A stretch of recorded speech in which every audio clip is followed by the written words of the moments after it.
नमस्कार विद्यार्थी मित्रांनो. आज पुन्हा या नवीन व्हिडिओमध्ये आपल्या सर्वांचं स्वागत आहे. तर या ठिकाणी आज आपण बघणार आहोत वर्ग 12वीचं विषय केमिस्ट्री, स्टँडर्ड 12 सब्जेक्ट केमिस्ट्री चा अतिशय एक महत्त्वाचा चॅप्टर तो म्हणजे हॅलोजन डेरिव्हेटिव्ह्ज. बघा, आता जुना सिलेबस म्हणजे मागील ओल्ड सिलेबसमध्ये आणि नवीन सिलेबसमध्ये थोडा हेडिंगमध्ये फरक झालेला आहे. त्याबद्दल पहिले आपण डिस्कस करू, नंतर स्टेप बाय स्टेप सगळ्या पूर्ण ज्या टॉपिक आहे आपल्या त्या टॉपिककडे आपण वळू. मॅक्झिमम या व्हिडिओमधला बराचसा पार्ट हा फक्त या चॅप्टरच्या इंट्रोडक्टरी पोर्शनवरच आपल्याला घ्यावा लागेल. नंतर मेन चॅप्टरला आपण जाऊ. सुरुवातीला तुम्हाला सांगू इच्छितो की जुन्या सिलेबसमध्ये हे हेडिंग थोडं वेगळं आहे. वेगळं म्हणजे हेच आहे, पण थोडं एक्स्ट्रा त्यात थोडी माहिती जास्त येते. बघा, कुठलंही हेडिंग जे असते त्यातून आपल्याला त्या चॅप्टर म्हणा किंवा तो पाठ मराठीचा असेल किंवा त्याचं जे हेडिंग आहे, एखादा चित्रपट असेल त्याचं हेडिंग बघूनच आपण तो बघायला जातो, कारण त्या हेडिंगमध्येच बरंचसं त्या चित्रपटाची जी पटकथा आहे, कथा आहे, सगळी समाविष्ट असते. म्हणजे तोच हेतू इथे पण आहे. आता बघा, इथे हेडिंग आहे हॅलोजन डेरिव्हेटिव्ह्ज आणि ओल्ड सिलेबसमध्ये होतं ते halogen derivatives of alkanes and arenes. बघा, अल्केन्स अँड अरीन्स. आता हॅलोजन डेरिव्हेटिव्ह्ज, आता डेरिव्हेटिव्ह्ज म्हणजे काय याबद्दल आपण आणखी थोडं डिटेल बघू. की डेरिव्हेटिव्ह बरेचसे विद्यार्थी पाठ करायचं, ऐकून घ्यायचं, शब्दाचा अर्थ माहीत झाला म्हणून पुढे निघून जायचं असं नाही. कारण डेरिव्हेटिव्ह याचा जर आपल्याला अर्थ कळला तर संपूर्ण चॅप्टर हे अतिशय सोपं होईल. माझ्या मते ते चॅप्टर तुम्हाला 50% समजलं असं मी म्हणतो. बघा, हॅलोजन डेरिव्हेटिव्ह. आता सुरुवातीला आपण सगळ्यात पहिले हे हेडिंग समजून घेऊ नेमकं याचं म्हणणं काय आहे. तर ओल्ड सिलेबसनुसार halogen derivatives of alkane and arenes. आता अल्केन्स म्हणजे तुम्हाला बऱ्याचशा विद्यार्थ्यांना माहित आहे, वर्ग 9वी वर्ग 10वीला हा चॅप्टर तुम्हाला झालेला आहे पोर्शन. तर अरीन्स हा शब्द तुमच्यासाठी परत नवीन आहे, डेरिव्हेटिव्ह हा शब्द नवीन आहे. ठीक आहे, हॅलोजन तुम्हाला माहित असेल कदाचित. ठीक आहे, आपण one by one step by step पाहू. बघा, याच्यामध्ये एकूण 2 शब्द आहेत. एक म्हणजे हॅलोजन, दुसरा आहे डेरिव्हेटिव्ह्ज.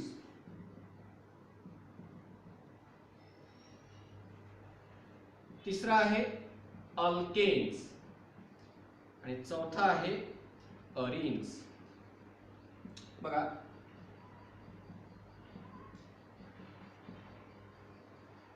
आता हॅलोजन म्हणजे काय तर पिरियॉडिक टेबल नुसार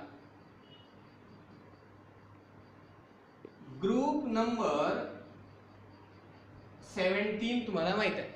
मागच्या क्लासेसमध्ये सुद्धा तुम्ही त्याबद्दल बरेच शिकलात. ती आहे हॅलोजन फॅमिली. आता हॅलोजन फॅमिली मीन्स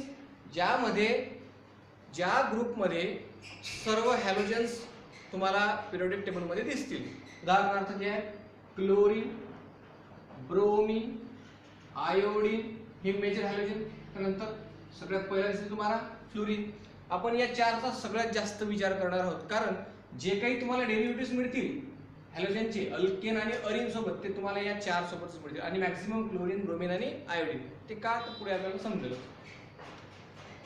तर फ्लोरीन, क्लोरीन, ब्रोमीन, आयोडीन ह्या मोनोव्हॅलंट एलिमेंट्स, ॲटम्स. म्हणजे फ्लोरीनचा एक ॲटम तो सुद्धा मोनोव्हॅलंट, क्लोरीनचा एक ॲटम तो सुद्धा मोनोव्हॅलंट म्हणजे त्याची एकच व्हॅलेन्सी आहे. याचा अर्थ तो एकच बॉन्ड तयार करतो, कोव्हॅलंट बॉन्ड ज्या कोणासोबत कंबाईन होईल त्यासोबत. नंतर bromine, it is also monovalent and iodine also.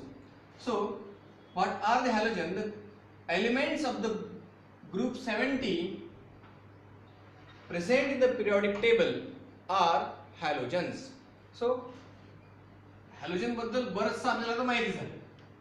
मग याचं कॉन्फिगरेशन काय, इलेक्ट्रॉनिक ॲटॉमिक नंबर काय, हे सगळं आपल्या बेसिक गोष्टींमध्ये माहिती आहे. आता हॅलोजन नंतर आहे डेरिव्हेटिव्ह्ज. आता डेरिव्हेटिव्ह म्हणजे काय बघा,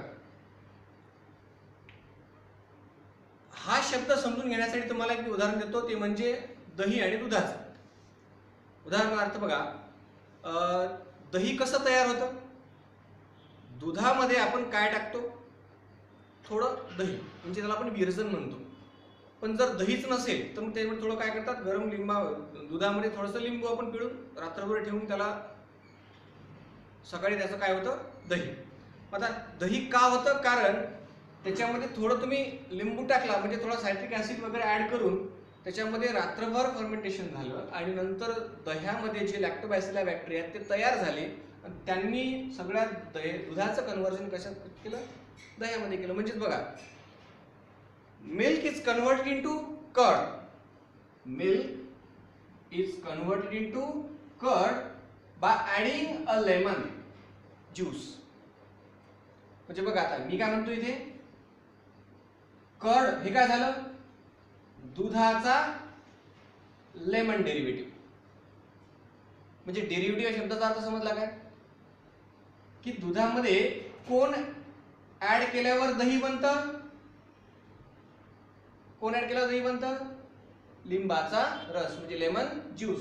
म्हणजे डेरिव्हेटिव्ह म्हणजे काय? की दुधापासून दही तयार होतं, पण कधी? जर तुम्ही त्याच्यामध्ये काय टाकलं?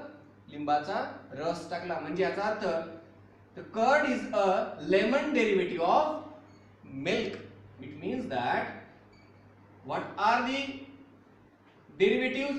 We will see in this chapter the halogen derivatives of alkane. म्हणजे अल्केन मध्ये आपल्याला कोण टाकावं लागेल? हॅलोजन. तेव्हा काय मिळतील? त्याचे डेरिव्हेटिव्ह, म्हणजे दुसरे प्रोडक्ट जे फक्त हॅलोजन मुळेच मिळतील. कुणापासून मिळतील? फक्त अल्केन्स पासून मिळतील. तसंच अरिन पासून मिळतील. अरिन बद्दल सुद्धा आपण पुढे डिस्कस करणार आहोत. अल्केन्स बद्दल आपल्याला माहिती आहे, ते डिस्कस करू. मग आता डेरिव्हेटिव्ह हा शब्द पर्टिक्युलर डेरिव्हेटिव्ह का वापरला जातो?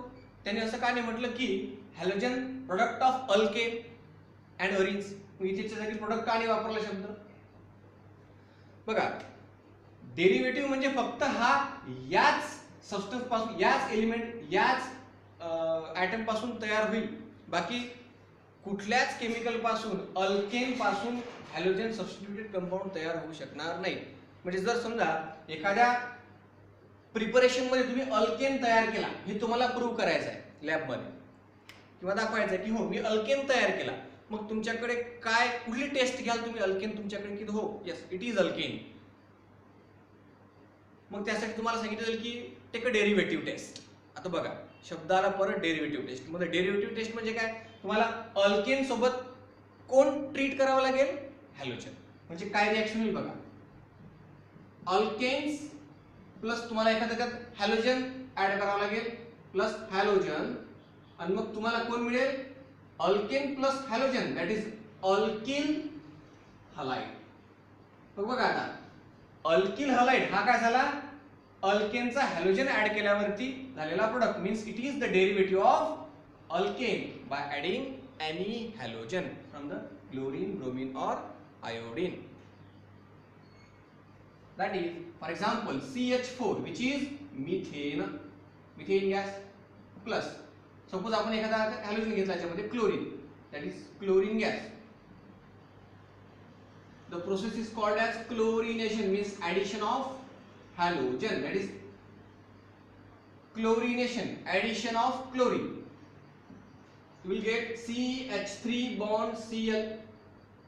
एक Cl जो आहे तो याच्या एका हायड्रोजन सोबत, म्हणजे CH3H हा झाला methane. CH3 plus H, CH3 bond H म्हणजे CH4 प्लस Cl2. Cl2 मी असं लिहितो Cl, सिंगल बॉन्ड Cl. बघा, हा हायड्रोजन आणि हा क्लोरीन, हा बाय प्रोडक्ट मिळाला आपल्याला HCl आणि एक मिळाला CH3Cl म्हणजे methyl chloride. Methyl chloride plus hydrochloric acid. तर हा कोण झाला? Methyl chloride. म्हणजे डेरिव्हेटिव्ह कुणाचा? मिथेनचा. कोणी ऍड केल्यावरती? क्लोरीन. म्हणजे chlorine derivative of methane is methyl chloride. मग आता आपण काय म्हटलं की लॅबमध्ये तुम्ही हा प्रोडक्ट बनवला, हे दाखवायसाठी तुम्ही कोणाचा डेरिव्हेटिव्ह कोणासोबत ट्रीट केला? त्याला क्लोरीन सोबत. मग आता जर मिथिल क्लोराइड मिळाला, याचा अर्थ की तुम्ही तयार केलेला सबस्टन्स जो होता लॅबमध्ये हा मिथेनच आहे, हे प्रूव्ह केलं. कशामुळे? डेरिव्हेटिव्ह. कारण मिथेन हा कंपाऊंड इतर कोणासोबत देऊ शकतो का? नाही. मग नाही देऊ शकत म्हणून त्याला वर्ड वापरला जातो डेरिव्हेटिव्ह. बऱ्याचशा टेस्टमध्ये डेरिव्हेटिव्ह टेस्ट ही ऍड केलेली असते, जेणेकरून त्यामुळे आपल्याला हे समजतं की परफेक्ट तो कंपाऊंड फक्त त्याच केमिकल पासून तयार होतो, म्हणून त्याला पर्टिक्युलर शब्द हा डेरिव्हेटिव्ह वापरलेला आहे. बघा आपल्याला चॅप्टर पूर्ण समजतं, सगळ्या गोष्टी समजतात, फक्त त्यातले शब्द जे आहेत ते आपण बाय हार्ट लर्न करून घेतो किंवा ठीक आहे डेरिव्हेटिव्ह, पण त्याचा नेमका अर्थ काय आहे तो या ठिकाणी आपल्याला लक्षात येईल. ठीक आहे. सो हॅलोजन, डेरिव्हेटिव्ह, अल्केन सगळ्यांना माहिती आहे, तरी आपण एक रिवाइज करून देऊ. Aliphatic, saturated, aliphatic straight chain और branch carbon compound. Saturated means carbon has single bond. The aliphatic saturated hydrocarbons H and C. Aliphatic saturated hydrocarbons are called as alkanes. म्हणजे असे कार्बन कंपाऊंड ज्याच्यामध्ये carbon आणि hydrogen आहेत आणि सगळ्या carbon मध्ये काय असेल तर फक्त कार्बन कार्बन सिंगल बॉन्ड, म्हणजे ते झाले अल्केन. जसं की CH3 single bond, CH2 single bond, CH3 हा झाला 1 2 3. 3 म्हणजे 3 कार्बन असलेला single bonded compound propane. The suffix indicates that saturation ANE अल्केनचा AN हे आपण लास्ट इयरला शिकलेला, एकदा रिवाइज आपण केलं. So halogen derivatives of alkane. Now arenes. Arenes काय तर एलिफॅटिक न म्हणता ॲरोमॅटिक आणि सॅच्युरेटेड न म्हणता अनसॅच्युरेटेड, कारण ॲरोमॅटिक कंपाऊंड हे अनसॅच्युरेटेडच असतात, कारण त्यामध्ये काय असतो carbon carbon double bond. Double bond आला म्हणजे अनसॅच्युरेशन आलं, आणि कार्बन कार्बन ट्रिपल बॉन्ड आला तरीही अनसॅच्युरेशन आलं. म्हणजे हे दोन काय आहेत, एक आहे अल्कीनचे एक्झाम्पल, एक आहे अल्काइनचे एक्झाम्पल. Y आणि E आणि Y. ठीक आहे. तर सगळ्या अरिन्स मध्ये आपल्याला काय बघायला मिळतील, carbon carbon double bond. For example benzene C6H6 structure तुम्हाला माहित आहे. Benzene ring, alternate single bond double bond single bond double bond single bond double bond. आणि याच्यामध्ये काय फुल्ली अनसॅच्युरेशन आहे. तुम्ही स्ट्रक्चर असं पण काढू शकता, माहित आहे आपल्याला. This is the structure of benzene. So या आणि अशा फक्त हेच नाही तर जे असे कंपाऊंड ज्याच्यामध्ये ॲरोमॅटिक बाय नेचर ॲरोमॅटिक आहे. So derivatives of aromatic compound, derivatives of aromatic compound with halogen are called as halogen derivatives of arenes. हे जे एक्झाम्पल बघितलं आपण अगोदर मिथिल क्लोराइडचं, हे हॅलोजन डेरिव्हेटिव्ह ऑफ अल्केन होतं. मग जर आपण सपोज बेन्झीनचं क्लोरिनेशन केलं मग सारखं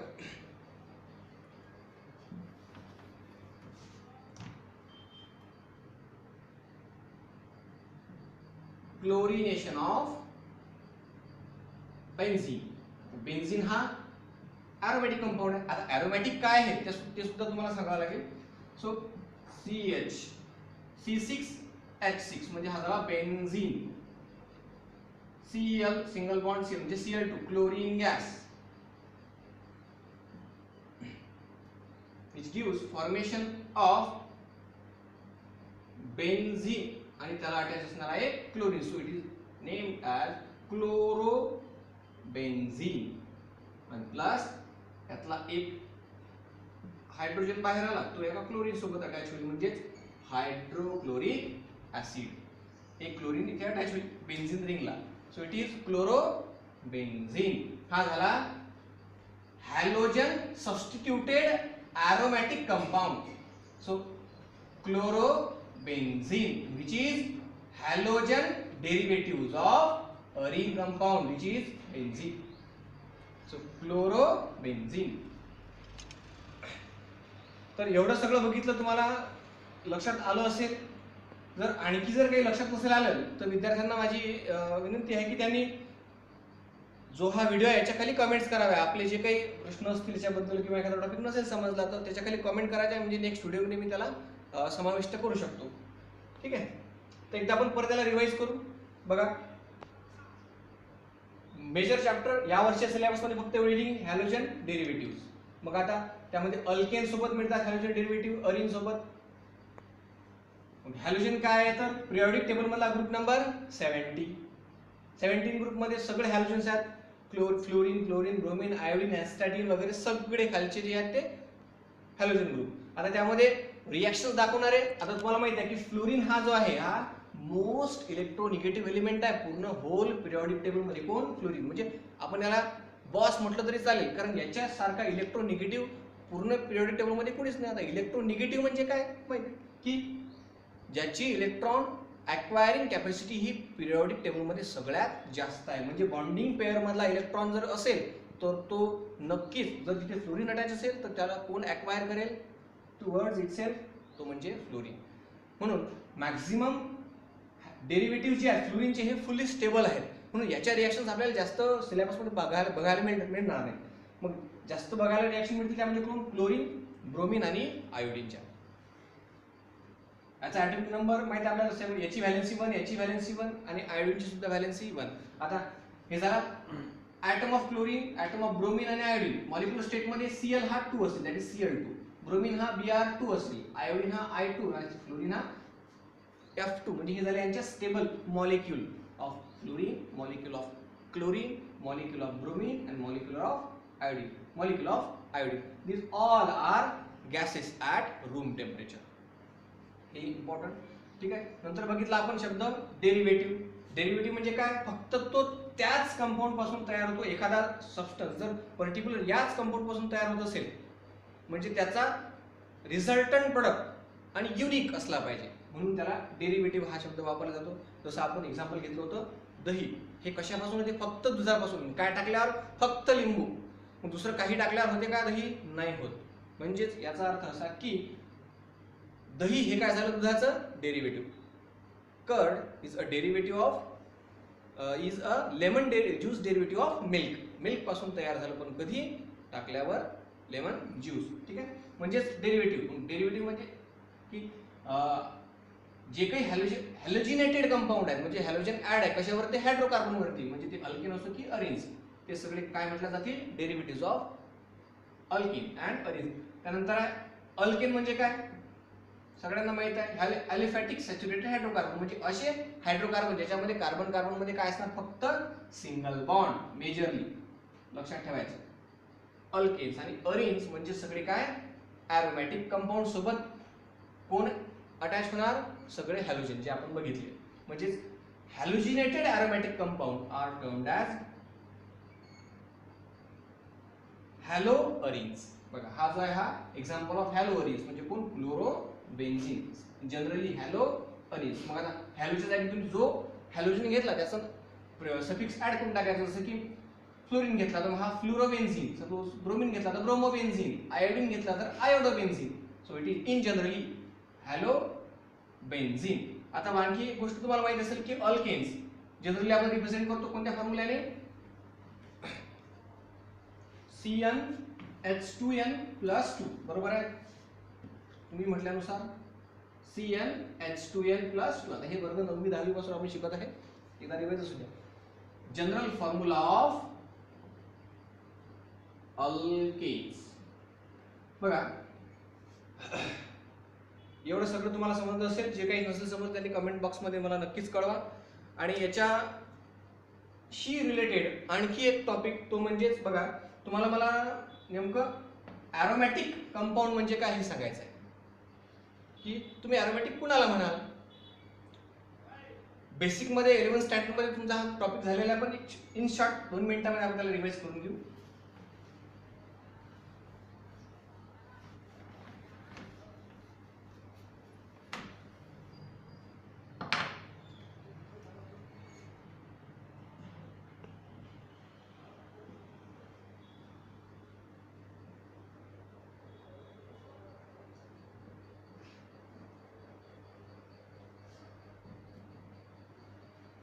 तर बघा मी नेहमी सांगतो की त्या शब्दांमध्येच काय आहे सर्व आहे. बघा ॲरोमॅटिक, ॲरोमा. ॲरोमा म्हणजे काय? एक स्पेशल प्रकारचा कुठलाही सुगंध म्हणा किंवा मग स्मेल, ओडर, त्याला म्हणतो आपण ॲरोमा. मग ॲरोमॅटिक म्हणजे the compound which has a specific odour or characteristic odour, की जो फक्त त्यांनाच आहे, दुसरा कुणालाच नाही. म्हणजे मग एखादी वस्तू जर तुम्ही स्मेल आली तर घेऊ की अशा अशा प्रकारची आपल्या घरात भाजी बनवून राहिली, त्या म्हणजे याचा अर्थ काय, त्या भाजीला तो स्पेसिफिक ऑर्डर आहे, तो त्या भाजीचा कॅरेक्टरिस्टिक ऑर्डर आहे. तसंच हे जे कंपाऊंड आहेत यांना एक स्पेसिफिक यांचा ऑर्डर आहे. म्हणजे याच्यावरून समज ते कॅरेक्टराईज करू आपण करू शकतो की हो ठीक आहे, एखादं पेट्रोल आहे, पेट्रोलचा आपला स्मेल आला की आपण डोळे बंद करून सांगू शकतो की येस इट इज फ्युएल. आणि 3 ठेवले आपण सपोज, केरोसिन, पेट्रोल आणि डिझेल. त्यातला पेट्रोलचा स्मेल आपल्याला आपण म्हणू येस इट इज पेट्रोल, म्हणजे तो त्याचा झाला कॅरेक्टरिस्टिक ऑर्डर. तसंच the substance, the compound, the chemicals which has characteristic order aroma are called as aromatic compound. मग आता हे सुद्धा हायड्रोकार्बन्स आहे. जनरली अल्केन अल्किन अल्केन हे सुद्धा काय होते, हायड्रोकार्बन. मग यांच्यामध्ये असं काय झालं की हे स्पेशली ॲरोमॅटिक म्हणतात, यांना काय ॲरोमा आला, तर साहजिक आहे काहीही प्रॉपर्टी केमिस्ट्रीमध्ये बदलल्या तर त्याला मेन एक कारण काय असतं, ते म्हणजे असतं की त्याचं इंटरनल स्ट्रक्चर किंवा त्याचं मॉलिक्युलर स्ट्रक्चर किंवा बॉन्डिंगमध्ये काही ना काही पुढे बदल झाला किंवा एखादा फंक्शनल ग्रुप ऍड झाला तर त्याच्या सगळ्या ज्या प्रॉपर्टीज आहेत कुठल्याही केमिकलच्या ह्या काय होतात, चेंज. अल्कोहोलचा ऍसिड व्हायला काही वेळ लागत नाही, एक फंक्शनल ग्रुप चेंज झाला ऍसिड होतो, प्रॉपर्टी कम्प्लिटली चेंज. अल्कोहोलच्या युजेस प्रॉपर्टी वेगळ्या, ऍसिडच्या युजेस प्रॉपर्टीज वेगळ्या. फक्त काय केमिस्ट्रीमध्ये आपण शिकतो की नेमकं मॉलिक्युलर स्ट्रक्चर बॉन्डिंग ही जरी थोडी इकडे तिकडे झाली तरी त्याच्या पूर्ण कॅरेक्टरिस्टिक बदलतात. तसं बघा आता ॲरोमॅटिक सिंपल मी काढला इथे हा CH3 सिंगल बॉन्ड CH3 माहित आहे कोण आहे, इट इज इथेन. मग मी असेच आणखी 6 कार्बन घेतले, 1 2 3 4 5 6. CH3 CH3 CH3 CH3 sorry CH2 CH2 CH2 CH2 आणि CH3. 1 2 3 4 5 6 6 carbon C6. किती हायड्रोजन आहे, 12. 3 आणि 3 6 4 सॉरी CnH2n+2 फॉर्म्युला H14 होती बरोबर आहे. 3 आणि 3 6 आणि हे 8 झाले 14. म्हणजे C6H14 म्हणजे हा कोण आहे, 1 2 3 4 5 6 म्हणजे 6 म्हणजे हेक्स आणि सगळे सिंगल बॉन्ड कार्बन मध्ये म्हणजे AN हा झाला हेक्झेन. माहित आहे आपल्याला. बघा मग मी काय केलं, या 6 कार्बनला फॉर्म्युला मला असा भेटला की C6H6 आणि याच्यात मला कार्बन मध्ये सॅच्युरेशन दाखवायचं म्हणजे कार्बनची व्हॅलेन्सी 4 असलीच पाहिजे आणि कंपाऊंड मला एवढेच हायड्रोजन आणि एवढेच कार्बन घेऊन तयार करायचं. मग कसं होईल बघा, मी काय करेल मग C6 लक्षात ठेवा H6 बघा, CH मी प्रत्येक कार्बनला फक्त एकच हायड्रोजन घेऊन दिले, 6 कार्बन झाले आणि 6 हायड्रोजन झाले. बट माझं मेन रिझन अट काय आहे की इथे कार्बनला किती व्हॅलेन्सी असली पाहिजे, 4. टेट्राव्हॅलेंट कार्बन आहे त्याशिवाय तो सॅटिस्फाय होणार नाही, स्टेबल होणार नाही. इथे कार्बनची व्हॅलेन्सी किती, 1 आणि एक हायड्रोजन म्हणजे 2. याच्यात 2 व्हॅलेन्सी वॅकंट आहे, तो स्टेबल होणार नाही. या कार्बनच्या 1 2 आणि हे एक व्हॅलेन्सी, एक हायड्रोजनची एक व्हॅलेन्सी वॅकंट आहे. इथे पण सेम कंडिशन तशीच, इथे पण तीच कंडिशन, इथे पण सेम आणि इथे पण 2 व्हॅलेन्सी जसे याच्या एंड टर्मिनलमध्ये वॅकंट आहे. मग हा कंपाऊंड स्टेबल आहे का, नाही, because valency of the carbon are not satisfied with the tetra valency, so it is not a saturated. Saturation म्हणजे त्याला आणखी भूक आहे कुणाची, बॉन्डची किंवा याला हायड्रोजनची लागते. मग मी काय करेल, ठीक आहे याची व्हॅलेन्सी सॅटिस्फाय नाही, मी इथे डबल बॉन्ड टाकेल म्हणजे 1 2 3 4 झाले 4 बॉन्ड. याची सुद्धा 1 2 3 4 झाले, याची 1 2 3 झाले, इथे डबल बॉन्ड टाकले झाले 4. याचे पण झाले 1 2 3 4, याचे 1 2, याचे पण 2 अजून वॅकंट आहे आणि याचे टर्मिनल. मग मला हे सुद्धा सॅटिस्फाय करायचे, मी काय करेल मग आता मी यांना याला इथे अटॅच करेल हा बॉन्ड, म्हणजे याला स्ट्रक्चर काढायचं झालं तर असं काढेल 1 2 3 4 5 आणि 6. एक एक हायड्रोजन दिला मी यांना, एक एक मधात डबल बॉन्ड टाकला, single bond double bond single bond double bond single bond, single bond double bond single bond double bond आणि सिंगल बॉन्ड आणि डबल बॉन्ड. बघा आता बघा C 1 2 3 4 याच्या पण 4 व्हॅलेन्सी, याच्या 4, याच्या 4, याच्या पण 4 आणि इकडे पण 4. म्हणजे आता काय झालं की C6H6 आणि हायड्रोजनही 4, म्हणजे याच्यामध्ये आपल्याला काय घ्यायला लागलं, अनसॅच्युरेशन. म्हणजे कार्बन कार्बन मध्ये डबल बॉन्ड आला, म्हणजे this compound is not saturated, so it is unsaturated. मग आता याच्यामध्ये स्पेशल कॅरेक्टरिस्टिक काय की याच्यामध्ये जे आहेत हे सिंगल अँड डबल बॉन्ड हे जे अल्टरनेट आहेत. अल्टरनेट आहेत म्हणजे काय, या alternate single and double bond याला स्पेसिफिक शब्द म्हणजे कॉन्जुगेशन, याला म्हणतात conjugation. alternate double bond, single bond, double bond, single bond, it is termed as conjugation, and this conjugation results in the compound in aromatic compound. मग आता लक्षात ठेवा की ज्या स्ट्रक्चर मध्ये कॉन्जुगेशन आहे म्हणजे अल्टरनेट सिंगल आणि डबल बॉन्ड आहे, that compound is called as aromatic. याच अनसॅच्युरेशन मुळे याला स्पेसिफिक काय येतो, एक ओडर येतो.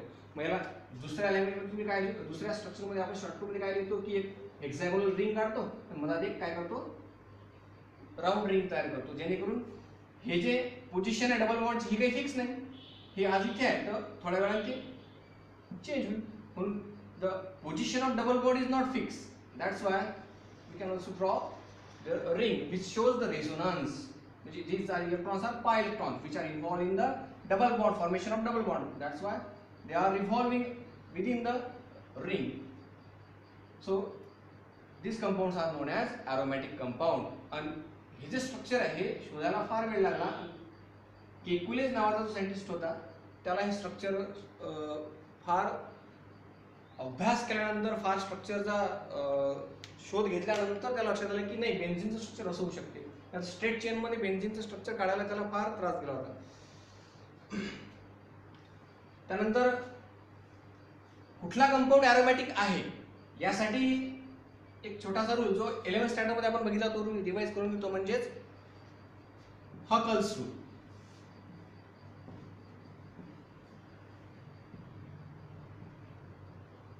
बघा याने काय म्हटलं होतं की 4n+2 एवढे जर पाय इलेक्ट्रॉन एखाद्या कंपाऊंड मध्ये किंवा एखाद्या स्ट्रक्चर मध्ये असतील तर तो कंपाऊंड काय असला पाहिजे, अरोमॅटिक.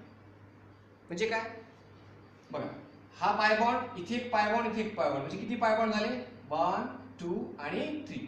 बेन्झिनच्या रिंग मध्ये किती पाय बॉन्ड्स आहेत, 1 2 3. अ सिंगल पाय बॉन्ड और any single bond content how many electrons, 2 electrons. So 1 2 3 4 5 6. So there are 6 pi electrons in the structure of benzene. How many? 6 pi electrons. So put these value in the equation where n is equal to number of rings involved. N is equal to 1. Then 4 into 1 plus 2. 5 plus 2, that is 6 pi electrons. Means जर का एखाद्या structure मध्ये 6 पाय electrons आहेत म्हणजे तो काय झाला, aromatic. If you put n is equal to 2, then what happens, 4 into 2 plus 2 which is equals to 8 plus 2 which is equals to 10. मग 6 नंतर आता ज्या स्ट्रक्चर मध्ये किती 10 पाय इलेक्ट्रॉन्स असतील तो काय असेल, अरोमॅटिक. ठीक आहे, याच्यात जास्त आपल्याला वेळेवर आपण जाऊ. ठीक आहे, तर फक्त अरोमॅटिक म्हणजे काय, अरोमॅटिसिटी म्हणजे काय हे तुम्हाला लक्षात आलं असेल.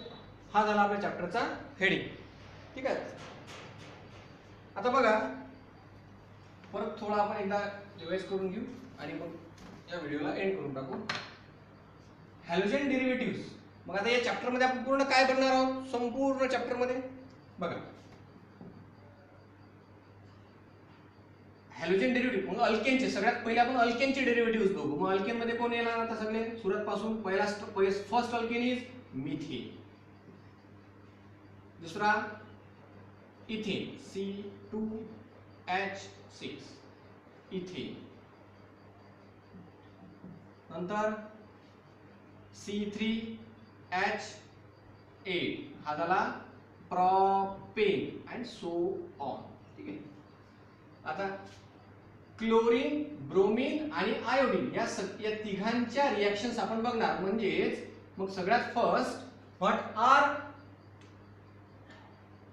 हॅलोजन डेरिव्हेटिव्ह ऑफ अल्किन, मग त्याला म्हणून आपण मिथेन सोबत जर एखादा हॅलोजन असेल तर त्याला सबस्टिट्यूट झाल्यानंतर आता बघा एक आणखी गोष्ट सांगायची आहे ती म्हणजे हे सगळे जे हॅलोजन्स आहेत जनरली दाखवतात ते म्हणजे X.